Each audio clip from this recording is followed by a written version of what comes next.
Hai hampa, hampa kat mana tu? Semoga hampa semuanya sihat-sihat berjaya walaupun di mana hampa berada. Hari ini semoga dipermudahkanlah segala urusan-urusan kita di buminya ini, insya-Allah. Sedikit view untuk hampa. Ya, Mak Ali berada di pasar pagi sahabat-sahabat no. Pasar pagi Batu Empat. Batu Empat pula.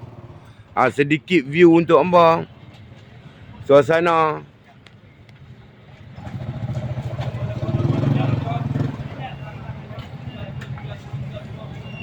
pasar pagi di Batu Empat sahabat-sahabat no. Siapa-siapa yang berkelapangan boleh datang ke Batu Empat, Kampung Salang Kok Diang. Minyak Raja Kayu untuk memulihkan urat sahabat boleh dapatkan kat Bio Mak Ali.